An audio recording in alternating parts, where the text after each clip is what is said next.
Definitely looks like reform is well on its way with the banking system. Let's hope this continues. It looks like there's a lot of agreements that the US will hold their word and make sure that Iraq gets the money that they need for 2024. They definitely need to get Article 140 out of the way. That's a big hesitation between Kurdistan and Iraq. That's also a big part of their tension between the two. Iraq is looking good. Still moving forward. That's what we want to see, especially since the stuff they're working on is going to help them do business internationally.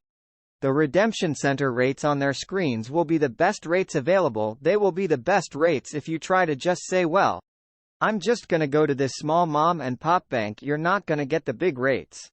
You're not gonna get the rates that President Trump wants us to have. There's a vast difference between the redemption center screen rates and that of the banks. Even the Tier 1 banks are not a match-up. We had some problems with the embassy recently. They put the army out from the 12th, a couple days back, through the 20th. So you kind of go, wow. They're really focusing in on the 20th. Again, they are telling us a story. Whether that is an indicator or not, it's going to be determined. Don't think that we're telling you it's going down on the 20th, because that's not what we said and that's not what I'm telling you. But it's fascinating stuff. As the days go by and we walk toward the first of this year, so far the monetary reform is keeping its word on their intent of adding value and introducing a new monetary system called the lower denominations. The updates came. Turns out this bank has told this group of people, we can't handle that much volume at our banks. Therefore we are sending you to an exchange center and they will give you 4.5% to put it in the bank. They said Morgan Stanley are the people we are going to introduce you to for a management company to help you when you come in towards the end of the year. Family friend, had an appointment yesterday.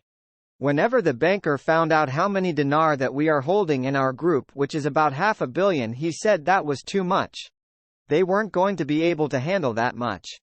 Then this morning he got a call from his bank Golden Valley and they said, look, we had a meeting about you and your group last night. Frank, they had a meeting about his issue with the dinar? Bank story lady, yes, because it was so much. They invited him back. We're waiting for that update. The only way you can answer those questions is you have to put a piece of paper down and realistically, what is it that you want? You have to be realistic about it. You can't say the first thing is I'm going to start off with a $50 million mansion. Don't be stupid. Let's be a little more practical. A home over your head, debt-free. For you and your family. Then you can go for the big stuff. Your investments are based on that. What it is you want. When it does revalue, when do we get out? How long do we wait? That depends on your own needs. Are you trying to get a house? Are you trying to pay off a loan? What is it? Because once you hit that number, get out. Or if it doesn't go up to that number, let's say you're trying to make $250,000 and you realize the investment is only going to get you about $180,000, then get out. Diversify. Get into something else. Don't just stick around. Statement of the Iraq Economic Contact Group of the G&, European Union and World Bank.